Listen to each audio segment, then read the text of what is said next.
In a minute, you will see the life-saving work of a journalist who I have the privilege of knowing for over 10 years. Katie Couric was my luminary at Glamour Woman of the Year Awards on November 9th, 2009, and I get to be her luminary. Please give our honoree a warm welcome.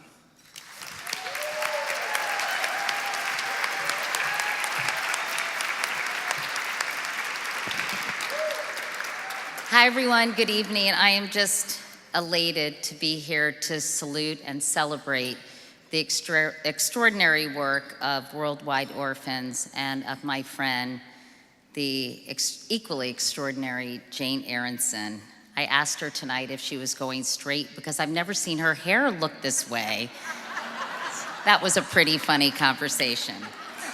Anyway, thank you all so much for being here, for supporting this great organization. I'm here to tell you a little bit about my personal experience with this life-saving work.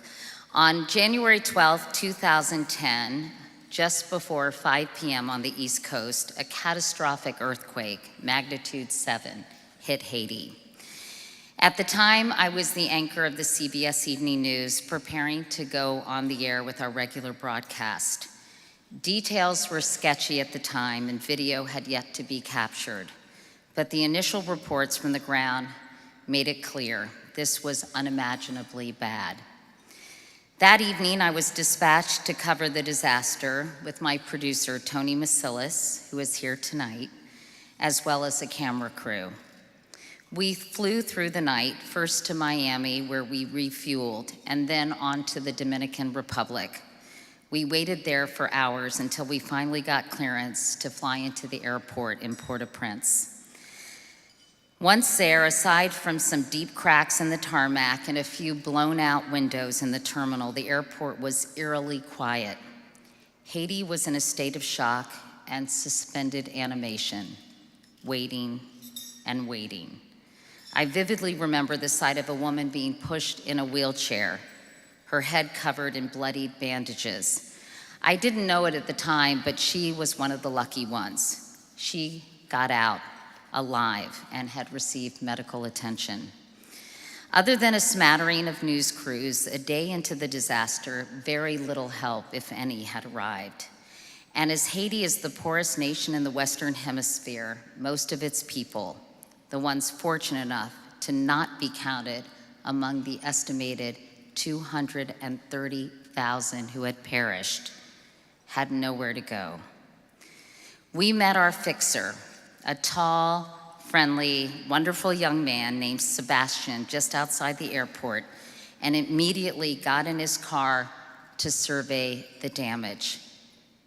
Watch what happens next. We couldn't believe our eyes. The only adjective I could use to describe what I was seeing was surreal. We drove into town and there were flattened buildings, rubble, and dazed Haitians everywhere. What was most startling to me was the absence of sirens, no ambulances, fire trucks, or rescue workers. As I quickly learned, these kinds of services didn't exist in Haiti. And then, of course, there were bodies everywhere, some in piles, and some covered by sheets of metal that had once been roofs. I walked into a tent set up by a team of Belgian doctors where 24 people were lying on stretchers or on the grass. My attention quickly turned to a confused 13-year-old with a handsome face wearing boxers and a t-shirt. His eyes were swollen and he had a big scrape on his forehead. We later learned that his father had died when he was a young child. His mother had perished in the quake. Doctors were trying to reset his broken leg with no anesthesia and no plaster cast available.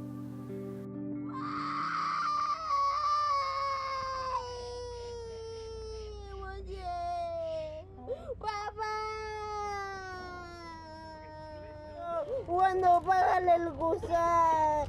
Págale el gusán. Págale el gusán. Don't put it like that. Don't pull it like that. Squeeze it hard. I know. I could not get the image of this young man out of my mind, so 3 months later, I returned to Haiti. The country was still in shambles and still in a state of shock. Larousse was walking with crutches, but his leg was healing. He was living with his grandmother and hoped life would improve. He wanted to go to school, but told us his grandmother didn't have the means to send him.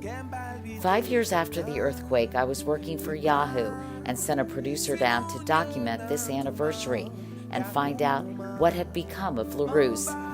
His grandmother had died, and he was left with no one.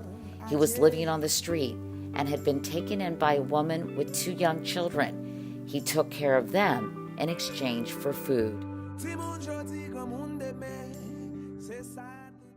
So 5 years after that horrific earthquake in Haiti, we sent, as I said, a producer and a cameraman, Andrew Rothschild, who's also here tonight, to find out what had happened to Larousse.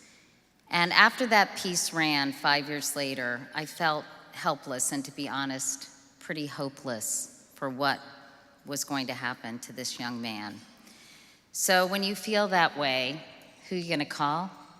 Not Ghostbusters, but Jane Aronson, who I knew could help because Worldwide Orphans had been working in Haiti and had an entire team there after the earthquake had occurred.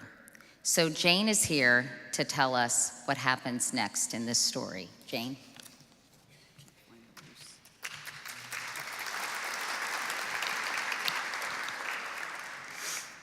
I was at the office in Maplewood and likely excited when my phone rang and I saw Katie's name on the screen. She said, "Jane, it's Katie, and my producer is in Haiti with the fixer Sebastian, with the boy named Larousse, you know, the teenage boy who I met the day after the earthquake. I'm worried about him, and I know you have people in Haiti. Can you help?" I started texting Jackie, our country director, and I signaled the program staff at the office to make a plan. We all understood the challenges. Larousse had been picked up on the street by a woman after he lost his grandmother, and she forced him to work for her. He was likely abused and neglected and definitely not allowed to go to school. "We will take care of him, Katie. I get the situation. Let me speak to Sebastian." When I spoke to Sebastian, I asked him to call Jackie in Kenskoff so that the team could bring the car down and pick up Larousse and find him a safe place to stay. The eventual goal would be a foster family. For months, we were very afraid that the strangers who held him captive would kidnap him. When the car with our team came to pick him up, people he had lived with followed in pursuit, and they harassed the team off and on for months. Our staff found an older woman and her son in Kenskoff in the mountains, where he could live and be supported. We provided the room and board, education, and medical care. He was weak and in pain. He definitely had vitamin D deficiency, which is rickets, and it made his muscles very weak. I suspected tuberculosis. I contacted my Haitian medical colleagues in Port-au-Prince, and we had Larousse evaluated for TB and other medical issues. When he was eating regular meals, he was able to stand up straight and walk strong and had less pain from the poorly healed fractures he sustained in the earthquake. He was in pain for over a year, but with exercise, nutrition, and a sense of safety, he became happy and healthy and grew to be over 6'2". He went to school and scored well on his exams and began to work for WWO in the toy library. It was a miracle that Katie found Larousse. Needle in a haystack. Now we have brought him to New York City, to the gala, for you to hear in his own words what he feels today, safe and sound.